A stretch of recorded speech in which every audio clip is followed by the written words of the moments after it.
Just take a moment to wait before immediately reacting.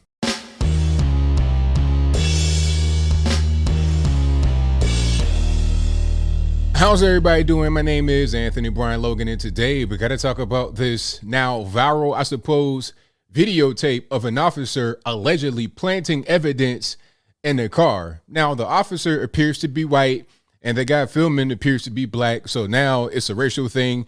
Oh, the white man trying to plant drugs in the black man's car, trying to get him arrested, defund the police, ACAB, all this, that, and the third. The video is not what it seems, and I knew that right away. Right when I saw the video trending on Twitter, I'm like, there's more to this story.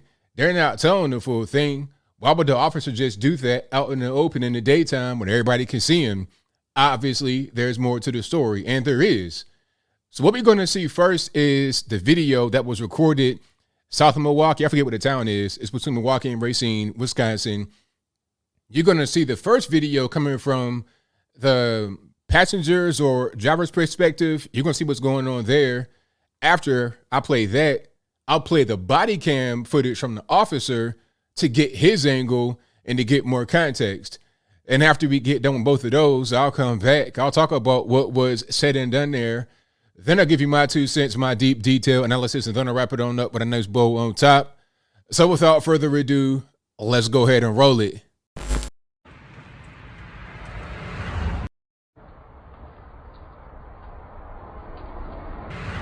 Hey, bro, what's that? What's what? That you just threw in here. What word? I got you on camera, bro. I got you on camera. We're all good. Hey, bro, you just threw that in here.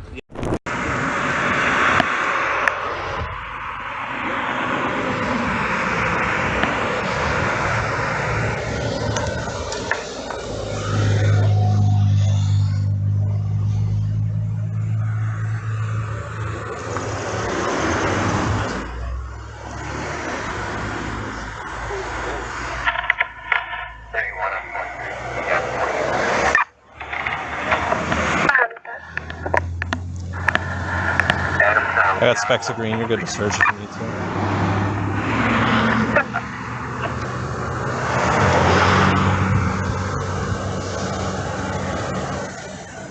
Corner cut.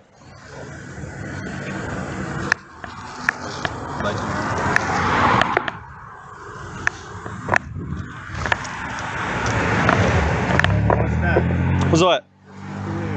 What's what word? I got you on camera, bro. I got you on camera. We're all good. Hey, bro, you just threw that in here. Yeah, because it was in his pocket, and I don't want to hold on to it. That's on their body cam that they took it off of him. So You just threw that in here, bro. I got you on camera, man. I'm telling you where it came from. So I got you on camera, bro. it's an empty baggie at the moment too. So okay, buddy. All right, so you saw that, you heard that. Now, like I said from the very beginning, sometimes you gotta wait. Don't immediately react, because a lot of people, when they saw the first video, they're like, that's evidence right there, planting drugs on the black man didn't do nothing. They're gonna search the car, they're gonna throw him in the penitentiary, give him 175 years in the joint. Although they probably won't do that too much anymore, because that was like Joe Biden's time in his era when they did things like that. But I digress. The point is that people saw that video and had an immediate reaction. But when I saw it, I'm like, okay, let's wait. Anytime I see anything like this online, looks kind of weird, looks kind of fishy, I'll say, wait. It doesn't matter if it supports my quote unquote narrative, my conservative point of views, or if it doesn't. Let's just wait, because this might not be that. I get all kind of emails every single day. I get videos sent to me every single day. But you know what? I use a thing called discernment, and I think, that might not be what it appears to be. There could be more to that story. And of course, there is. You saw the officer with his body worn camera put the bag in there. And it's like, well, it don't matter. I got myself on body camera. You recording me too. So if he was doing something that was wrong, obviously he wouldn't do that on his own body camera. And also he wouldn't do it in front of the guy who obviously had his phone up like this the entire time. Okay, but let's actually break down what happened so we get some clearer understanding. Now, apparently this car got pulled over for speeding. I think they were going 63 and 45, something like that. And when the officers went to the vehicle, the driver refused to identify himself because they're going to ask you, okay, license, registration, insurance, whatever. I guess he didn't want to do that. And the passengers were not wearing their seatbelts. So then they were asked for ID. And I guess that's why the one guy was being searched and out of the car because he didn't want to identify himself. Maybe they smell weed in their car. I have no idea. They're going to put out more information. And if I can find some new sources and whatnot, I'll link to that in the description box below. And my source for what I'm saying right now will be in the box. But they were searching a guy who I think is probably the driver, maybe a passenger. And they found a corner tear in his pocket. This is just an empty piece of a baggie that had nothing in it. And I think the guy that was searching the officer gave it to the other officer who wound up putting it back in the car. The police chief came out and defended him, saying he wasn't trying to plant any evidence. It was an empty bag. There was no drugs in it. He was just giving it back. Because it's like, okay, if the bag is recovered from the driver or passenger, whoever, where does it actually go? Are you going to just litter, throw it on the ground? That could be considered, destroying evidence. If you take it, that could be considered stealing evidence. If it's going to be used as evidence, just put it back in the car. Because if in that situation, they have to get arrested and take it down to the joint, they're going to tow the car. And they might be able to search it at that point if they get a warrant. I'm not really sure how that works. You guys are legal experts out there. You know how that kind of goes. But rather than just keeping it, rather than throwing it on the ground, he put it back in the car. And again, it was an empty corner tear. It's not illegal to have that at all. Basically, it was some trash. So where are you going to put the trash? I mean, you're not going to put it in a police car. It could be some drug residue on it. That could be a problem. You're not going to throw it on the ground or keep it on your person. Put it back in the car. That's probably why they did that. And nobody got arrested from the situation. I think they might have got a ticket and that was it. I believe the only reason why they were taken out of the car is because the driver refused to provide license and all that kind of stuff. He probably could have got locked up because if there was no license, if there was no insurance, if there was no registration, then you're doing something illegal. Not only are you speeding, but you are driving this car unlawfully. But I think all they got was the ticket. So this was a big time nothing burger, but it's typical. It's very typical. And I believe if this was 2020, last year during the election, BLM would be out there right now.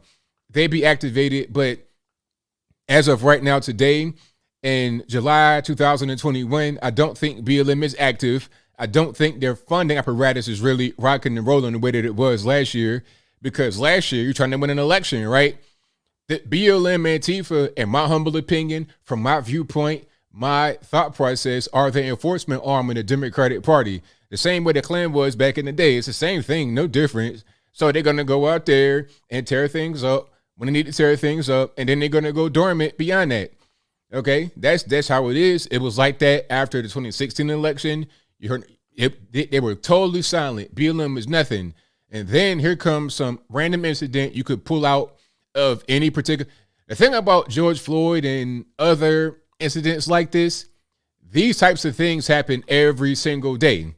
Okay, where somebody dies in police custody, somebody overdoses, somebody drives their car into a group of people. It's always something that happens. The question is it going to get national media coverage? Is it going to be a big deal or not? This incident right here could have been a big deal. It could have been. Even though nothing really happened, it could have been a big deal, but it wasn't, partially because there's no incentive to make it a big deal. Right now ain't the time. They want to make this be a big deal later, right during the midterms, 2022. Mark my words. In 2022, and certainly in 2024, you're going to see a lot more BLM type stuff start to happen. Right now, it's not really the season. You might see, there's like a really, really big story that can't be ignored. You might see a little bit of BLM action, but a lot of the BLM action is funded by people who have a vested interest in BLM going out here and destabilizing the country. That's just my humble opinion, but I'm glad we're not in an election time. This whole thing, it came and went on the Twitters. It's a nothing burger, and that's pretty much the end. And I think I'll leave that right there for now. And what say you? Do you think that the officer was trying to plant drugs on the guy with an empty baggie with nothing in it? If that's your viewpoint, let me know why in the comments below. Or is it a nothing burger? It's just something silly that kind of trended on Twitter for a little while. People just reacted, didn't know what was happening. A snap judgment. Are you trying to plant drugs? All this, that, and the third. Why even, what's the point in planting drugs in 2021, really? I'm not saying it doesn't happen, but what's really the purpose? Why? There are plenty of ways to get guys locked up in the penitentiary. But what happens is these prosecutors don't want to do anything. The judges don't want to do anything. It's the system that's in place that does not want to actually give these guys the appropriate amount of time in the penitentiary, jail, or whatever the case may be. They don't even want to give him a ticket, really. I'm not sure these guys even got a speeding ticket. That's the way it is. That's how soft the legal system in a lot of these liberal areas has become. The officers doing their job. They're out there, they're arresting guys, they're busting guys, they're putting their lives on the line, only for the people at the top to basically discard all their hard work.